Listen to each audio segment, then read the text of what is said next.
আপুটা আজকে আমাদের কাছে ব্রাইডাল মেকআপ করতে আসছে। আপু তুমি কোথায় থেকে আসছো আমাদের কাছে ব্রাইডাল মেকআপ? গাজীপুরা থেকে আসছি। আপু গাজীপুরা থেকে আসছে।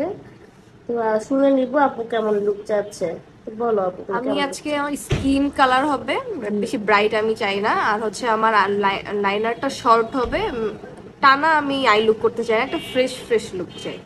আচ্ছা ঠিক আছে, তো আপুর পছন্দ তো আমরা জেনে নিয়েছি, চেষ্টা করবো ভিডিও সাজানোর জন্য। আসসালামু আলাইকুম। তো আপুটার ফেসটা আমরা হচ্ছে প্রথমে প্রিপারেশন করে নিয়েছিলাম মেকআপ বসানোর আগে।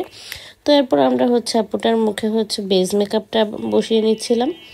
তো আপু কিন্তু এর আগে আমাদের থেকে ফেসিয়ালটা করে নিয়েছিল। আসলে ব্রাইডাল মেকআপ করার আগে ফেসিয়ালটা কিন্তু খুবই জরুরি। ফেসিয়ালটা করলে স্কিনে মেকআপটা কিন্তু খুব স্মুথলি বসে যায়, আর মেকআপের ফিনিশিংটাও অনেক সুন্দর হয়। এই জিনিসটা অনেকেই বুঝতে চান না। এই জন্য আমরা সবসময় আমাদের ব্রাইডদের সাজেস্ট করি যে আপনারা ব্রাইডাল মেকআপ করলে তার আগে অবশ্যই একটা ফেসিয়াল করে নেবেন। ফেসিয়ালটা কিন্তু ব্রাইডাল মেকআপের জন্য খুবই জরুরি।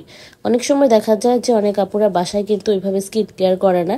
হঠাৎ করে বিয়ের প্রোগ্রাম চলে আসে, তো হঠাৎ করে দেখা যায় পার্লারে চলে আসে সাজার জন্য। তো সেই মুহূর্তে যখন সাজতে আসে তখন কিন্তু ওই ফেসিয়ালগুলো না করলে, ফেসিয়ালটা যদি করে নেওয়া না হয়, তাহলে কিন্তু মেকআপের ফিনিশিংটা আমরা 100% দিতে পারি না।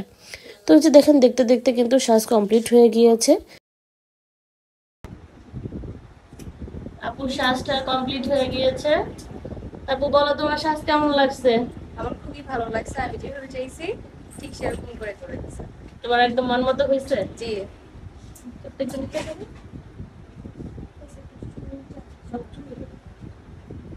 আমাদের ক্যামেরাতে কিন্তু এতটা বোঝা যাচ্ছে না, মানে সরাসরি যতটা সুন্দর লাগতেছে ক্যামেরায় কতটা সুন্দর বোঝা যাচ্ছে না, এখানে লাইটিং এর সমস্যার কারণে।